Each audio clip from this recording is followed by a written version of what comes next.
नमस्कार। मैं हूं कुमार सौरभ और स्वागत है आपका मेरे चैनल सौरभ अज्ञानी पर। अभी हमने 2 दिन पहले एक वीडियो किया था महाकुंभ के इतिहास पर, महाकुंभ की परंपरा पर, हमारी प्राचीन संस्कृति पर। मैं पिछले कुछ दिनों से जैसे फेसबुक देखता हूं, न्यूज़ चैनल तो देखना मैंने बंद कर दिया, लेकिन फेसबुक के जरिए तमाम फीड्स लेता रहता हूं और मैं उसमें देख रहा हूं कि आज जो हमारा महाकुंभ महापर्व आयोजित किया जा रहा है इलाहाबाद प्रयागराज में, उसमें तमाम ऐसे लोग, ऐसे पुरुष और स्त्री शामिल हुए हैं जिनको साधु और साध्वी कह करके प्रचारित किया जा रहा है। साथियों, हमारी परंपरा में कोई भी साधु होने का तात्पर्य यह होता है, साधु का अर्थ ही यह होता है कि उसे वेदों का ज्ञान हो अथवा न हो, किंतु वह त्याग, तपस्या, दृढ़ता इनके लिए वचनबद्ध हो। लेकिन मैंने कुछ दिनों से देखा, जब से हमारे यहाँ प्रयागराज में महाकुंभ का आयोजन शुरू हुआ है, ऐसे स्त्री और पुरुषों का प्रदर्शन किया जा रहा है, ऐसे लोगों को दिखाया जा रहा है कि जो अभी अभी हाल फिलहाल गेरुआ वस्त्र पहन लिए हैं और कहे जा रहे हैं कि फलाने साधु हो गए, फलानी साध्वी हो गई, फलाने बहुत महान हो गए और उन्होंने हमारे हिंदू धर्म का बड़ा उपकार किया है। मैं इस बात से बहुत चिंतित हूँ, बहुत दुखी हूँ।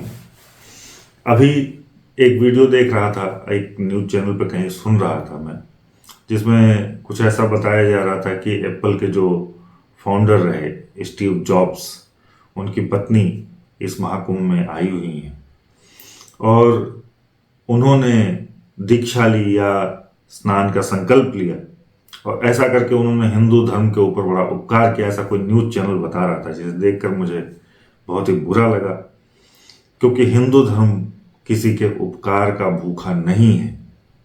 हम क्यों इंतजार कर रहे हैं कि कोई विदेशी जब गेरुआ वस्त्र पहन लेगा तो हम उससे बड़े उपकृत होंगे, जबकि हम यह नहीं देख पा रहे हैं सालों से मजदूरी करके पैसा पैसा बचाकर आने वाला मजदूर उन 12 सालों से इंतजार कर रहा था कि जब प्रयाग में महाकुंभ होगा तो मैं जाऊंगा और स्नान करूंगा।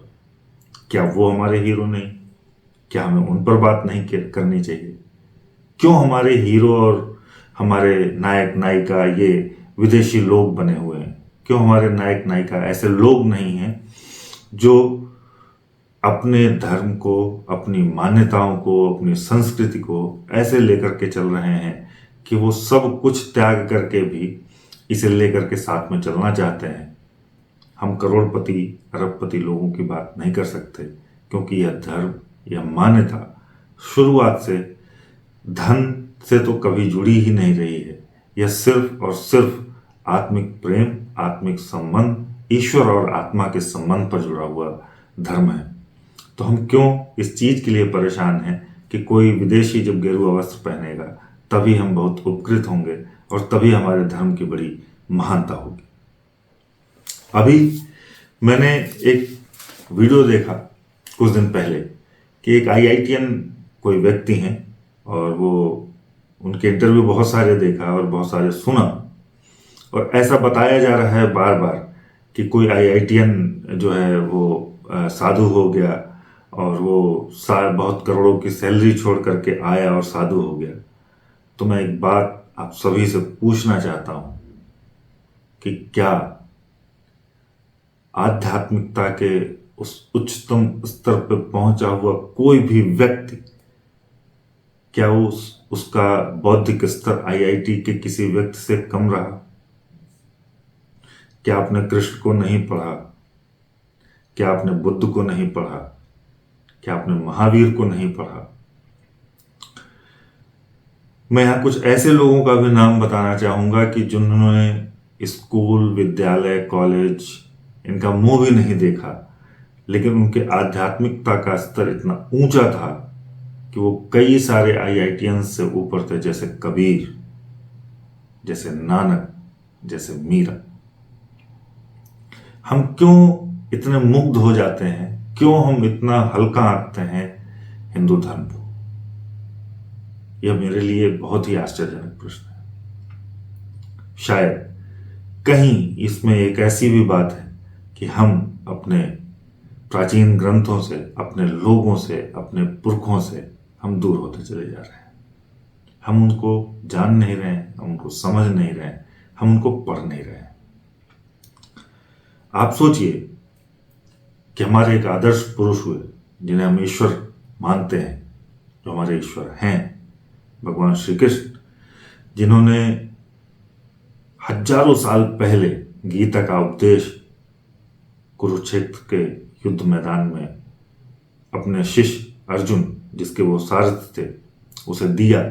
और आज तक हजारों भाषा लिखे जाने के बाद भी हम इस बात को दावे के साथ नहीं कह सकते कि हम वही बात कह रहे हैं जो कृष्ण ने कही थी। फिर हम क्यों मुग्ध हो जाते हैं किसी ऐसे व्यक्ति के गेरुआ पहनने पर जो हमारी संस्कृति को पूरी तरह से जानता भी नहीं, या सही तौर पे कहूं तो उसका थोड़ा भी हिस्सा नहीं जानता। वो इस भीड़ को जानता है, वो उस मेले को जानता है, लेकिन वो हमारी धर्म और संस्कृति को शायद नहीं जानता है। आज देख रहा हूं महाकुंभ में अगर 10 करोड़ लोग उस मेले में श्रद्धापूर्वक स्नान करने आ रहे हैं, तो उसमें 1 लाख लोग तो सिर्फ वीडियो बनाने आ रहे हैं, रील्स बनाने आ रहे हैं।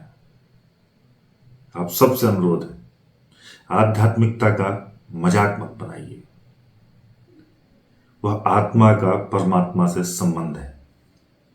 वहां जो आम जनता आ रही है, जो लोग ईश्वर से जुड़ने आ रहे हैं, उनका मजाक मत बनाइए। तमाम साधु पुरुषों के वीडियो देखने को मिल रहे हैं कि उन्हें इंटरव्यू लेने वाले लोगों को मार के भगाना पड़ रहा है, वो चिल्ला रहे हैं, वो डांट रहे हैं। तो ये हमारी भी जिम्मेदारी है जो हम वहां पर जा रहे हैं वीडियो कैमरा लेकर के, कि हमें किन से किस तरह के प्रश्न कर रहे हैं। आध्यात्मिकता बहुत ही आत्मिक विषय है। इस पे आप बेमतलब की छेड़छाड़ मत करिए, यह उचित नहीं है, किसी भी तरह से यह उचित नहीं है। अभी मैंने एक वीडियो देखा, एक्चुअली एक इंटरव्यू सुना, जिसमें एक कम उम्र की बालिका है जिसको शायद मोनालिसा नाम कहा जा रहा है, वह फूल माला बेच रही थी। उसके माता पिता का इंटरव्यू देख रहा था, उस बच्ची का भी इंटरव्यू देखा। उसने कहा कि हमें बड़ी समस्या आ रही थी। उसके माता पिता ने भी कहा हम फूल माला बेच रहे थे, हमें बड़ी समस्या आ रही थी। समस्या उनकी सिर्फ ये थी कि जो लोग भी वहां फूल माला खरीदने जा रहे थे, उनका तरीका सही नहीं था। जो उनके माता पिता, मैंने वो चीज़ देखी नहीं है, लेकिन जो उस इंटरव्यू में सुना है, मैं उस पर बारे में बात कर रहा हूँ। उनका कहना ऐसा था कि उन्हें समस्या आ गई। आप महाकुंभ में जा रहे हैं, आप इतने बड़े आध्यात्मिक आयोजन में जा रहे हैं, आप क्या सोच करके जा रहे हैं? क्या इसलिए जा रहे हैं? आज ही यह खबर मिली कि उस लड़की के माता पिता ने उस मेले से उसको हटा दिया है। यह कितनी शर्मनाक बात है हमारे लिए। एक आध्यात्मिक आयोजन में इस तरह की घटना का घटना और इस तरह से उसका प्रचारित होना निश्चित रूप से हम सभी के लिए, हम सभी ऐसे लोगों के लिए जो आध्यात्मिकता से हमारे पर्व को जोड़ते हैं, शर्मनाक है। मेरा आप सभी से अनुरोध है कि आप गंगा स्नान करें, आप इस पर्व का आनंद लें, आप खुद को सराबोर कर दें परमात्मा में, खूब आनंद लें, खूब भक्ति में रहें, खूब खुश रहें। लेकिन इतने बड़े धार्मिक आयोजन को इस तरह तमाशा ना बनने दें, चाहे वो न्यूज चैनल हो, चाहे वो लोकल यूट्यूबर्स हों, चाहे वो जो कोई भी हो, चाहे वो कोई विदेशी हो, देशी हो, लेकिन इस पर्व को इस तरह का मजाक ना बनने दें, क्योंकि यह आज की परंपरा नहीं है, हजारों साल पुरानी परंपरा है। मेरे पिछले वीडियो में मैंने इस संबंध में बताया था कि यह सबसे पहले कब हमारे पास इसका वर्णन मिलता है इस पर्व का।